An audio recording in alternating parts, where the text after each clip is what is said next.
Die Firma Rösler Oberflächentechnik ist ein mittelständisches, familiengeführtes Unternehmen in der dritten Generation. Wir beschäftigen uns bei Rösler mit der Herstellung von Gleitschliff- und Strahltechnikanlagen und seit ein paar Jahren auch mit dem Bau von Maschinen für den Post-Processing-Bereich in dem Feld Additive Manufacturing. Darüber hinaus stellt Rösler Schleifkörper und auch chemische Produkte, sogenannte Compounds, her, die wir im Zusammenhang mit unserem Gleitschliffprozess einsetzen und verwenden. Bis zur Einführung von SAP EWM hat Rösler mit dem SAP WM gearbeitet, auch in Bezug auf unsere Automatikläger. Grundsätzlich hat das sehr gut funktioniert. Wir waren auch da in der Lage, unser Hochregallager, diese Shuttle-Systeme und auch ein automatisches Kleinteilelager entsprechend zu steuern, mussten uns dann aber im Zuge unserer Gesamtplanung für die S4-Transition eben auch mit dem Thema WM beschäftigen, weil das WM eben ein abgekündigtes Produkt ist und wir dann aber relativ zeitnah die Entscheidung gefällt haben, in dem SAP-Kontext mit dem EWM arbeiten zu wollen. Rösler trennt seine Prozesse eben einmal in Bezug auf Kundenlieferungen.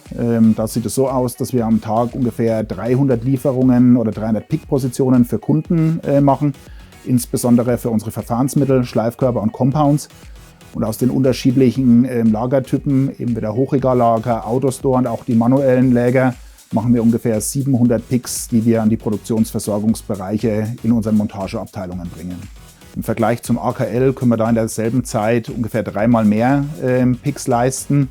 Wir hatten mit der FIS schon ein Vorgängerprojekt gemacht und dort sehr gute Erfahrungen von der Akquise im Verkauf dann auch über das Projektteam gemacht. Und somit war das für uns eigentlich eine logische Konsequenz, die FIS dann auch in Bezug auf das EWM und weitere Projekte anzufragen. Und so sind wir dann letztendlich auch in dem Logistikkontext zusammengekommen. Die Firma FIS und die Firma Rösler, wir kannten uns ja schon aus einem FSM, Field Service Management Projekt heraus. Wir kamen dann eben zum Thema EWM wiederum zusammen und wir haben uns dann hier in Untermerzbach für einen 2-Tages-Workshop getroffen.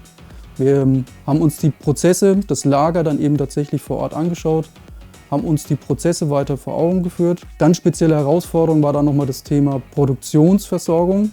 Dazu gab es dann nochmal weitere terminliche Abstimmungen. Dann war dann der Projektscope an der Stelle erstmal soweit definiert.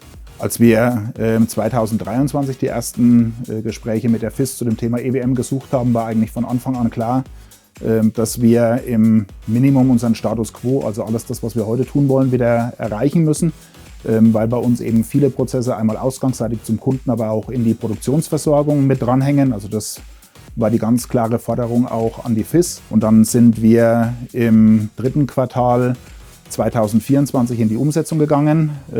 Das hat sich deswegen ein Stück weit gezogen, weil wir in dem Kontext auch die Entscheidung gefällt haben, das AKL durch das Autostore-Lagersystem zu ergänzen. Wir kamen vom ursprünglichen Projektscope, Einführung eines AKLs, hin zur Ablösung dann eben durch ein Autostore-System. Das bedeutet natürlich dann eben eine große Änderung des Projektscopes, stellt natürlich dann eben sowohl die Firma Rösler als auch die Firma FIS vor große Herausforderungen. Wir sind dann eben lösungsorientiert und äußerst flexibel vorgegangen, haben uns zusammengesetzt und haben den Projektscope neu definiert. FIS hat es sehr professionell aufgenommen, welche Notwendigkeiten auf der Softwareseite bestehen. Und für Rösler war es so, dass wir natürlich zuerst unser AKL deinstallieren mussten. Wir mussten das Material, was in dem AKL gelagert ist, auf andere Lagertypen umverteilen und die eigentliche Montage des Autostore-Systems, das ging relativ problemlos über die Bühne und insofern da eben dann auch die Entscheidung für das SAP TM und folgerichtig für die FIS als Implementierungspartner, weil wir da eben auf FIS-Seite auch das übergreifende Know-how in Bezug auf unsere Prozesse schon vorfinden. Umso mehr freut es uns natürlich, dass sich die Firma Rösler auch entschieden hat, mit uns das Projekt TM umzusetzen. Das ist natürlich ein enormer Vertrauensbeweis, gerade jetzt dann eben auch in unsere logistische Expertise aus dem Hause FIS. Die Zusammenarbeit mit der FIS war von Anfang an sehr partnerschaftlich geprägt. Das hat schon mit der Zeichnung der Verträge in den Räumlichkeiten der FIS in Grafenrheinfeld begonnen, aber auch während des Projekts selbst. Wir waren immer im offenen Austausch. Ich würde aber auch sagen, wie in einer guten Ehe, es gibt immer mal was, über das man sich unterhalten muss. Aber auch da hat man immer versucht, gemeinsam Lösungen zu finden. Da hat keiner sich versucht, irgendwie in eine stärkere Position zu bringen. Und Fokus war immer, dieses Projekt beziehungsweise auch was darüber hinausgeht, erfolgreich zusammen zu stemmen. Und insofern waren wir da mit dem Miteinander sehr zufrieden, was sich bis heute und hoffentlich dann auch in Zukunft weiter fortsetzt.